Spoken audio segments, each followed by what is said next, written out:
Dear students, exercise 1.2 में हमने discuss किया था रिक्त समुच्चय, परिमित समुच्चय, अपरिमित समुच्चय तथा समान समुच्चय। तो अब एक्सरसाइज 1.2 के बाद आगे बढ़ते हैं। उपसमुच्चय क्या होता है? उपसमुच्चय उपसमुच्चय क्या होता है? थोड़ा नेम ही बता रहा है। उपसमुच्चय यानी सब सेट, एक सेट का सब पार्ट, मीन एक सेट का ही एक हिस्सा। कैसे देखते हैं उपसमुच्चय क्या होता है। दो समुच्चय है ए और बी, दो समुच्चय दिए गए हैं ए और बी, ठीक है। यदि समुच्चय ए का प्रत्येक अवयव, दो समुच्चय है समुच्चय ए और बी, यदि समुच्चय ए का प्रत्येक अवयव समुच्चय बी का भी एक अवयव है, समुच्चय बी का भी एक अवयव है, ठीक है, तब आप कह सकते हैं, क्या कह सकते हैं? तब आप कहोगे ए समुच्चय जो है वो बी का एक उपसमुच्चय है। ए समुच्चय जो है वो बी का एक उपसमुच्चय है। कैसे दर्शाओगे? तब ए ये साइन जो है ये उपसमुच्चय को दर्शाता है। ए उपसमुच्चय है किसका? बी का। यानी ए का प्रत्येक अवयव, बी का भी एक अवयव, ए के जितने अवयव वो सारे आपको बी में मिल रहे हैं, तो आप दर्शाओगे कि ए जो है वो बी का एक उपसमुच्चय है। उदाहरण के तौर पर एक एग्जाम्पल दिखाता हूं आपको। देखिए, जैसे ए एक अवयव है, एक समुच्चय है जिसके अवयव है 1, 3, 5, 7, 9। क्लियर? बी एक अवयव है जिसके अवयव है 1, 2, 3, 4, 5, 6, 7, 8, 9 एंड 10, है ना। ए समुच्चय में 1, 3, 5, 7, 9 है और बी समुच्चय में क्या है? 1, 2, 10। क्लियर है ना? ए समुच्चय का प्रत्येक अवयव, देखिए यदि समुच्चय ए का प्रत्येक अवयव समुच्चय बी का भी एक अवयव है, तब आप कहोगे कि ए जो है वो बी का ही एक हिस्सा है, अर्थात ए जो है वो बी का एक उपसमुच्चय है।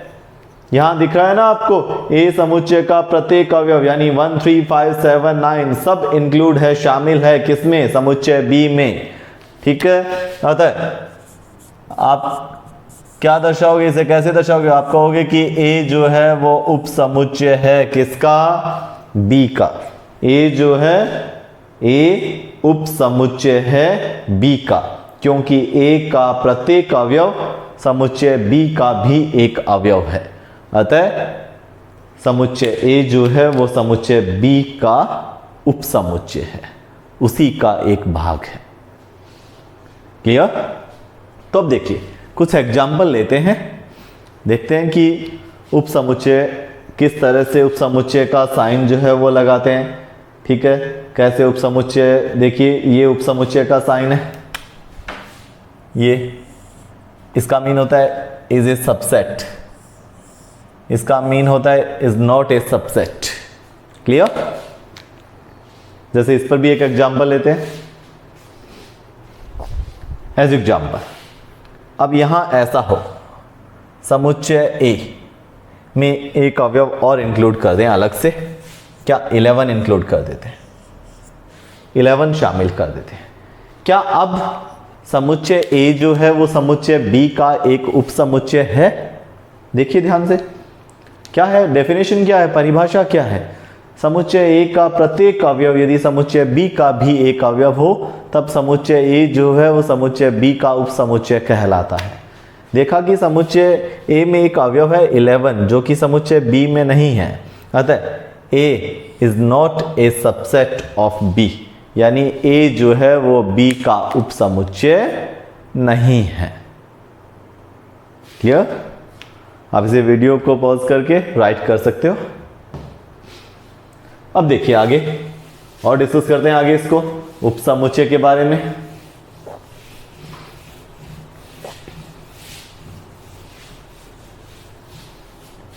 ध्यान से देखिए, जैसे समुच्चय ए 1 2 3, क्या ए स्वयं का एक उपसमुच्चय है, खुद का ही एक उपसमुच्चय है क्या? यस, ए में 1 2 3 वो एक तरह से उसमें शामिल है सब। अतः आप कह सकते हो कि प्रत्येक समुच्चय जो है वो क्या होता है, स्वयं का एक उपसमुच्चय होता है, स्वयं का एक उपसमुच्चय होता है। प्रत्येक समुच्चय जो है वो स्वयं का एक क्या होता है, उपसमुच्चय होता है। हर एक सेट खुद का ही सबसेट होता है, ध्यान रखिए। Every set is a subset of itself, mean प्रत्येक समुच्चय स्वयं का एक उपसमुच्चय होता है। किसी समुच्चय के उपसमुच्चय अगर आप बना रहे हो तो वो सेट खुद भी एक उपसमुच्चय होगा उस सेट का। क्लियर? इसके साथ ये पॉइंट भी नोट रखें। First point, second point, phi, अर्थात आप कह सकते हो फाई मीन क्या होता है, रिक्त समुच्चय। क्या होता है? रिक्त समुच्चय। ये क्या होता है? ये भी प्रत्येक समुच्चय का एक उपसमुच्चय होता है। रिक्त समुच्चय जो है वो भी प्रत्येक समुच्चय का एक क्या होता है, उपसमुच्चय होता है। रिक्त समुच्चय भी प्रत्येक समुच्चय का क्या होता है, उपसमुच्चय होता है।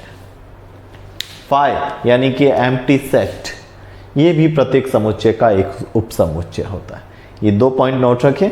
जब भी किसी समुच्चय के उपसमुच्चय अगर आप बनाने लगे, आगे हम डिस्कस करेंगे नेक्स्ट वीडियो में किसी समुच्चय के कितने उपसमुच्चय हम बना सकते हैं, तो ध्यान रखिए स्वयं और फाई, यानी every set is a subset of itself, यानी प्रत्येक समुच्चय स्वयं का एक उपसमुच्चय होता है, तथा phi is a subset of every set, यानी फाई प्रत्येक समुच्चय का एक उपसमुच्चय होता है। यानी रिक्त समुच्चय भी एक उपसमुच्चय होता है। किसका? हर एक सेट का सबसेट होता है रिक्त समुच्चय। अब देखिए आगे, इस पर कुछ और एग्जांपल लेते हैं हम। उपसमुच्चय, उपसमुच्चय भी आपको पता है एक समुच्चय ही होगा, ठीक है, जो कि किसी समुच्चय का एक भाग कह सकते हो आप, ठीक है। उपसमुच्चय भी एक समुच्चय होता है। एक उदाहरण लेते हैं, कुछ समुच्चय है फाई मीन क्या होता है, एम्प्टी सेट, बिल्कुल खाली। दूसरा समुच्चय ए है 1 3, जिसमें अवयव है 1 3। इसी प्रकार एक समुच्चय और है बी, जिसके अवयव है 1 5 9। 1 5 9 कई समुच्चय दे रखे हैं। एक समुच्चय है सी, जिसके अवयव है 1 5 7 9। क्लियर? 1 3 5 7 9, 1 3 5 7 9। अब कुछ क्वेश्चंस के आंसर देने हैं। क्या फाई और बी, इनके बीच में आपको साइन लगाने हैं। कौन से? या तो सेट का, या इज नॉट ए सबसेट का, या इज नॉट ए सबसेट। कौन सा लगेगा? अगर पहले वाला दूसरे वाले का उपसमुच्चय है तो लगाओगे सबसेट का साइन, नहीं तो इज नॉट ए सबसेट का साइन आप लगाओगे। क्लियर? अब देखिए फर्स्ट क्वेश्चन, सेकंड क्वेश्चन इसी प्रकार हम लगाते हैं। ए और बी के बिटवीन आप कौन सा साइन लगाओगे, ठीक है। थर्ड क्वेश्चन जो है वो देखिए, आप ए और सी के बिटवीन कौन सा साइन लगाओगे। एंड इन फोर्थ क्वेश्चन आपको देखना है बी एंड सी के बिटवीन कौन सा साइन आएगा। क्या फाई यानी रिक्त समुच्चय बी का एक उप समुच्चय है? यस, मैंने बताया था फाई यानी रिक्त समुच्चय प्रत्येक समुच्चय का उप समुच्चय होता है। तो इनके बिटवीन कौन सा साइन लगेगा? Phi is a subset of B. Phi is a subset of B. Second, क्या ए बी का एक उपसमुच्चय है?